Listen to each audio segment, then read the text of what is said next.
वापस आ चुके हैं इस वीडियो का पार्ट 2 लेके। अगर आपने इस वीडियो का पार्ट 1 नहीं देखा है तो डिस्क्रिप्शन में लिंक है, जाओ और वहां जाकर देखो। तो पार्ट 1 में हमने देखा था रेंगोकू का भाई तांजीरो के लिए जो लेटर भिजाता है, ऑफ कोर्स कौवा वो लेटर उसे नहीं दे पाता जस्ट बिकॉज तांजीरो फाइट छोड़कर वो लेटर थोड़े ना पढ़ेगा। उसे वो लेटर पढ़ने के लिए अकाजा को पहले हराना पड़ेगा।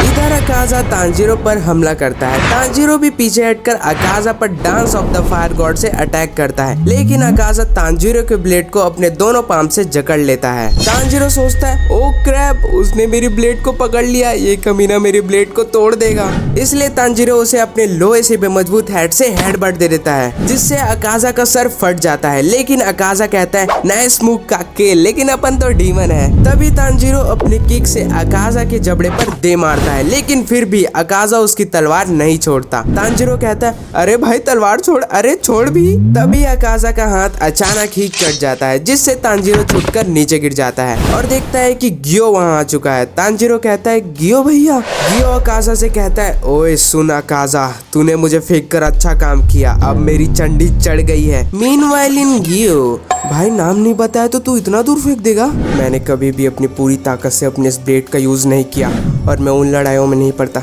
जहाँ मेरी सिनोबो ने मुझे जाने से मना किया है।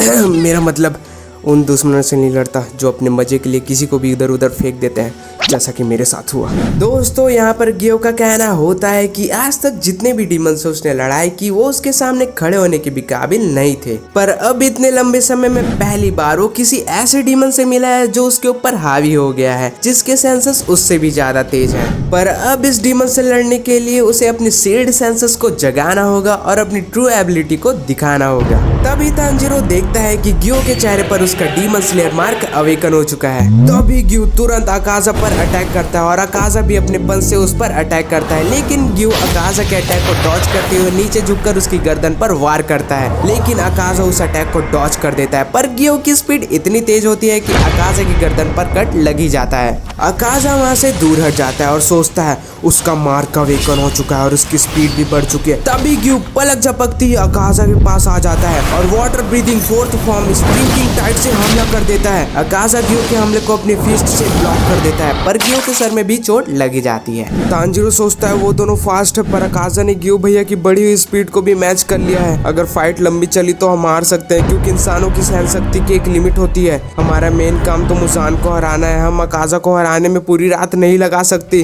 जल्दी करनी होगी नहीं तो सब मारे जाएंगे। तांजीरो बहुत पैनिक हो जाता है और अपने आप को शांत करने की कोशिश करता है। तांजीरो ये सोचने की कोशिश करता है कि अकाजा के हमले मैग्नेट के जैसे सटीक क्यों होते हैं। अगर उसके ब्लाइंड स्पॉट पर भी हमला किया जाता है तब भी उसे कैसे पता चल जाता है। तांजीरो को ये याद आता है कि अकाजा ने रेंगोकू से लड़ते वक्त बैटल स्पिरिट शब्द का इस्तेमाल किया था और वो सोचने लगता है कि क्या है ये बैटल स्पिरिट, क्या अकाजा कुछ सेंस कर सकता है इस बैटल स्पिरिट से।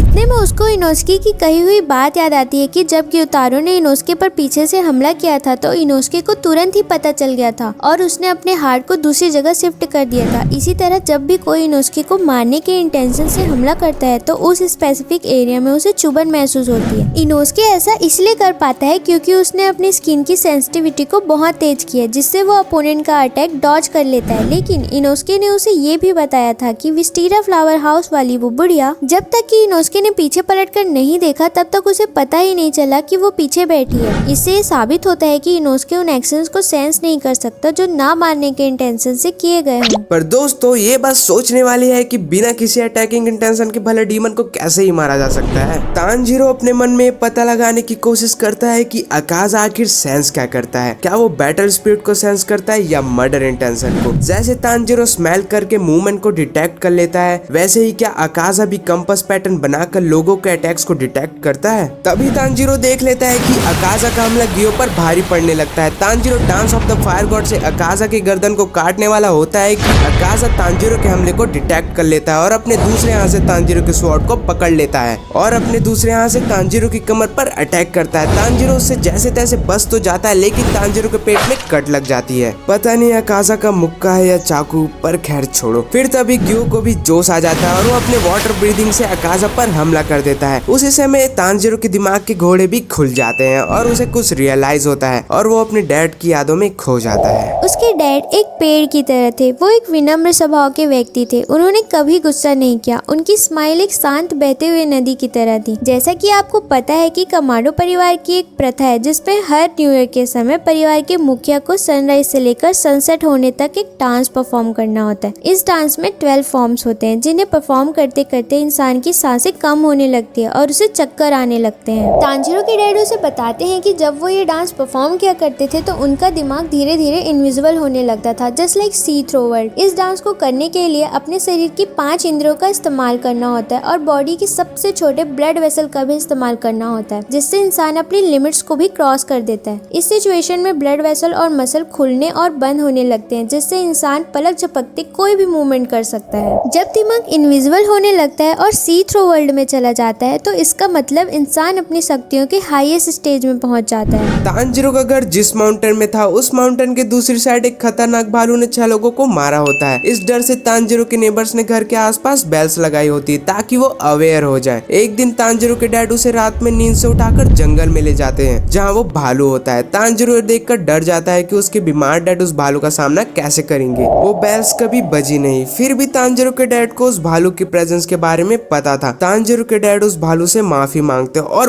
पलक झपकते उसका सर काट देते हैं। तांजीरो ये देखकर डर जाता है और सोचता है कि डैड ने मेरे पलक झपकते उस भालू के सर पर 2 बार वार किया, वो भी इतनी छोटी कुल्हाड़ी से। तांजीरो के डैड के चेहरे पर उस भालू को मारने से पहले और मारने के बाद भी कोई एक्सप्रेशन या डर नहीं था और ना ही उनको भालू को मारने का कोई इरादा था। वो बस वहाँ एक पेड़ की तरह खड़े थे। इस इंसिडेंट से तांजीरो को एक क्लियरिफिकेशन हो जाता है कि सी थ्रो वर्ल्ड कैसे अवेकन होता है। तांजीरो सोचता है मैंने अकाजा के अनअवॉइडेबल अटैक को डॉज किया, वो लगभग मेरे 2 टुकड़े कर देता और गियो भैया भी मुझे बचा नहीं पाते। पता नहीं किसी कारण से मैंने कभी नहीं सोचा कि ये लड़ाई नामुमकिन हो सकती है। मैंने उसे कुछ पल के लिए महसूस किया, उस सी थ्रू वर्ल्ड को। तांजीरो ने उस समय अपनी अन्य इंद्रियों को बंद करके अपना ध्यान एक जगह केंद्रित किया जिससे उसे अकाजा और गियो के शरीर के आर पार दिखने लगा और उसका शरीर पहले से काफी ज्यादा तेज हो गया। अब तांजीरो अपनी इस एबिलिटी का इस्तेमाल करके अकाजा को हरा सकता है। तांजीरो जब सी थ्रो वर्ल्ड में जाता है तब वो अपने अपोनेंट के फेफड़ों के मूवमेंट्स और ब्लड वेसल की सिकुड़न को देख पाता है। वो अकाजा पर अटैक कर सकता है। अगर वो अटैकिंग इंटेंशन को बंद कर दे और फिर हमला करे तो शायद अकाजा उसके अटैक्स को डिटेक्ट ना कर पाए। इधर गियो और अकाजा के बीच घमासान फाइट होती रहती है। गियो अकाजा पर वाटर ड्रैगन से हमला करता है और अकाजा भी अपने डिस्ट्रक्टिव फुल वॉर स्टाइल से अटैक करता है, लेकिन अकाजा का हमला कुछ ज्यादा ही खतरनाक होता है जिस कारण से गियो के कंधे पर एक बड़ा सा कट लग जाता है। पर अपना भी गियो कुछ कम है क्या, वो भी अकाजा के गले पर बड़ा तो नहीं पर छोटा सा कट जरूर लगा देता है। गियो सोचता है साले खरबूजे पर अटैक किया तब भी कुछ नहीं हुआ, पक्का लगता है ये गेंडे जैसे लोगों को खाता होगा तभी इसकी चमड़ी इतनी सख्त है। हम दोनों की पावर्स में बहुत डिफरेंस है। जब भी मैं हमला करता हूँ वो और भी स्ट्रांग होकर मुझ पर पलटवार करता है सेम एक्यूरेसी के साथ। मैं इस खरबूजे का क्या करूँ, अब तो उसने मेरे अटैकिंग फॉर्म्स का सामना करना भी सीख लिया है। ये खरबूजा सोच से ज्यादा पावरफुल है क्योंकि ये अपर मून 3 है। ये नरभक्षी साला, इसने अपना सब कुछ छोड़ दिया पर लड़ना नहीं छोड़ा।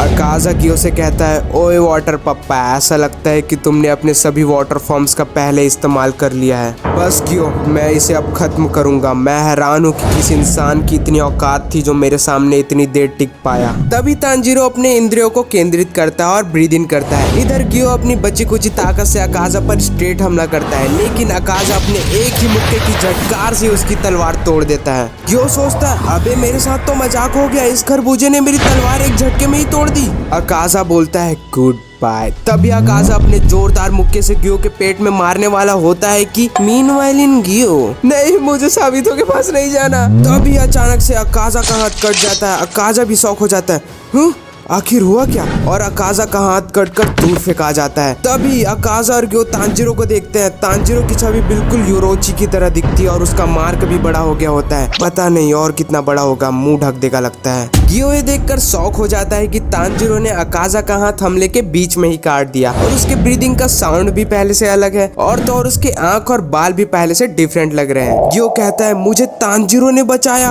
अकाजा भी उसे देखकर सोचता है मेरे शरीर के हर एक सेल, यहाँ तक तक कि गाल के बाल भी मुझे इसे तुरंत मारने के लिए कह रहे हैं। ये बच्चा बदल चुका है, दिस इज बैड। इसलिए वो तुरंत ही अपने सबसे खतरनाक हमले टेक्निक डेवलपमेंट किल स्टाइल की पोजीशन लेता है।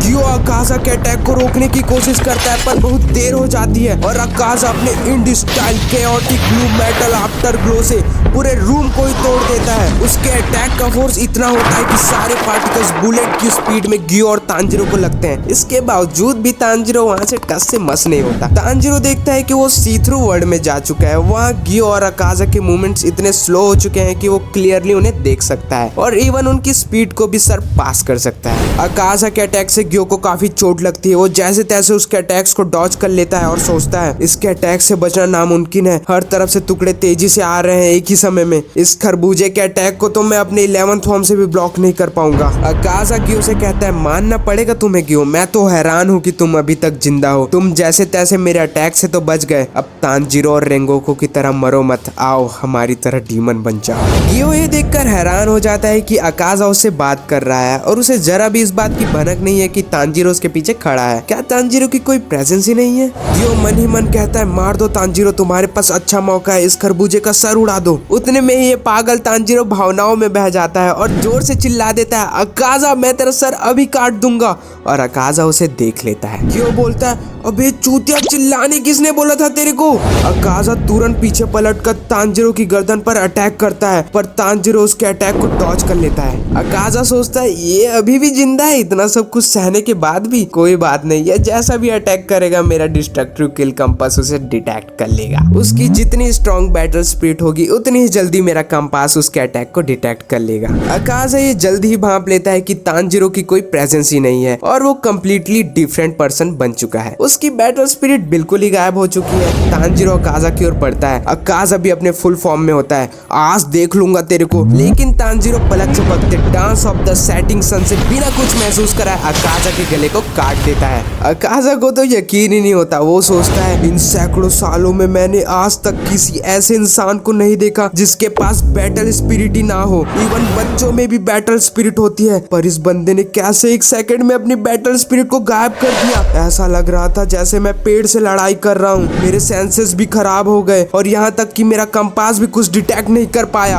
अकाजा अपने आप को शांत करने की कोशिश करता है क्योंकि बैटलफील्ड में नई चीजों का सामना करना पड़ता है और उनसे निपटने का तरीका भी खोजना पड़ता है। तांजिरो जब अकाजा का सर काट रहा था तब अकाजा ने तांजिरो की आंखों को देखा और उसे उन आंखों में ना तो कोई हेट्रेड नजर आ रहा था और ना ही कोई गुस्सा। इनफैक्ट मर्डर और फाइट का कोई इरादा भी नहीं था। उसकी आंखों में जो ये सुप्रीम टेरिटरी थी अकाजा वो हमेशा से चाहता था। तांजिरो जिस स्टेट में था उसे आप स्टेट ऑफ अनंत भी कह सकते हैं। इन शॉर्ट अकाजा को वही स्टेट चाहिए था जिस लेवल पे अभी तांजिरो है। और वो सर कटने के बाद भी लड़ाई से हार नहीं मानता और अपना सर जोड़ने की कोशिश करता है। तभी गियो अपनी टूटी हुई तलवार से अकाजा के सर पर फेंक के मारता है। वो तलवार अकाजा के सर में गड़ जाती है और वो नीचे गिरते हुए सोचता है कि उसे अभी भी स्ट्रॉन्ग बनना है, सबसे ज्यादा स्ट्रॉन्ग बनना है। तभी उसका सर नीचे गिरने के बाद डिसइंटीग्रेट होने लगता है। तांजिरो सोचता है कि वो लोग जीत गए, लेकिन तभी अचानक तांजिरो की बॉडी में बहुत ज्यादा पेन होने लगता है और उसकी आंखें भी जलने लगती है। गियो अकाजा को नोटिस करता है कि उसकी बॉडी डिसइंटीग्रेट नहीं हो रही है। अकाजा अचानक से अपने डिस्ट्रक्टिव किल स्टाइल की पोजीशन ले लेता है। ये देखकर गियो शॉक हो जाता है। तांजिरो वहां से हटने की कोशिश करता है पर उसकी बॉडी रिएक्ट ही नहीं करती। अकाजा अपने सर को रीजनरेट करने लगता है और तांजिरो पर अपने कराटे चॉप से हमला कर देता है, लेकिन तांजिरो जैसे तैसे बच जाता है। पर अकाजा उसे थोड़ी ना ऐसे जाने देगा। वो तांजिरो को अपने किक से बड़े भयानक तरीके से अटैक करता है पर तांजिरो अपनी ब्लेड से उसके अटैक को ब्लॉक करता है। पर अटैक का दम इतना होता है कि तांजिरो सीधा दीवार में घुस जाता है। अब भाई अकाजा ठहरा पर उन 3 गला काटने से तो मरेगा नहीं, जैसा कि हमने ग्यूतारो के केस में देखा था। अब ये डीमन कुछ और ही बन गया है। इन भाई साहब ने अपना वीक पॉइंट गले से हटाकर अपने विल पावर में शिफ्ट कर लिया है। अब आप ऐसा समझ लो जब तक इसका विल पावर कमजोर नहीं होगा तब तक ये खरबूजा मरेगा नहीं। अब ये मुजान 2.0 जो बन गया है। इधर तांजिरो को कस के पड़ी होती है तो वो भी बेहोश हो जाता है। गियो देखता है कि अकाजा की बॉडी तांजिरो पर अटैक करने वाली है। तभी वो अपना ब्लेड उठाकर उसे बचाने के लिए दौड़ता है और स्ट्रिंकिंग टाइट से अकाजा की बॉडी पर हमला करता है, लेकिन उसकी बॉडी रीजनरेट करने लगती है।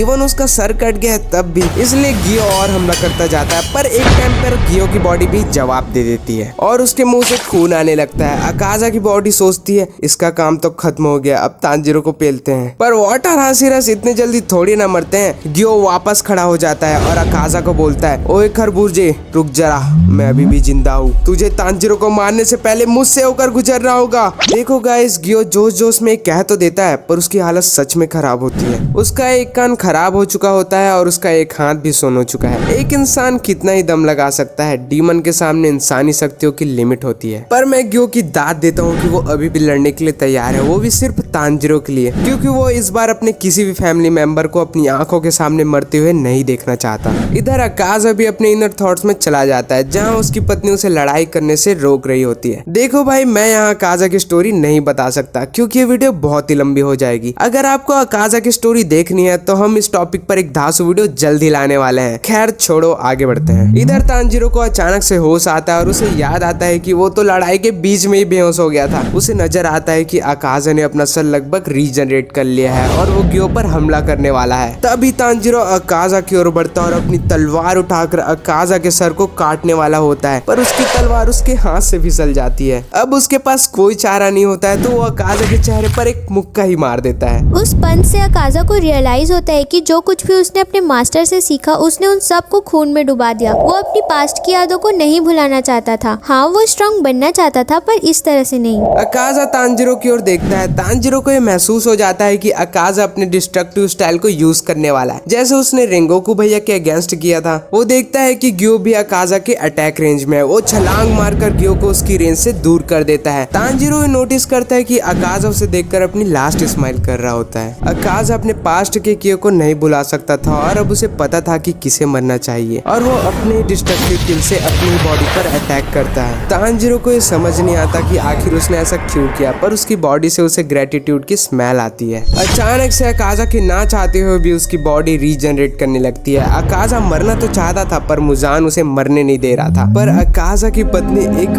परी की तरह आती है और मुजान से उसे बचा लेती है और अकाजा की बॉडी गायब हो जाती है। तो यहीं पर फाइट का दी एंड हो जाता है। इस बार वीडियो बनाने में बहुत मेहनत लगी है भाई लोग, तो लाइक और सब्सक्राइब जरूर करते जाना। और हाँ, पिछली वीडियो की कमेंट्स पढ़कर तो मैं पिघल ही गया भाई, तो इस वीडियो में भी ऐसे ही कमेंट्स कर देना।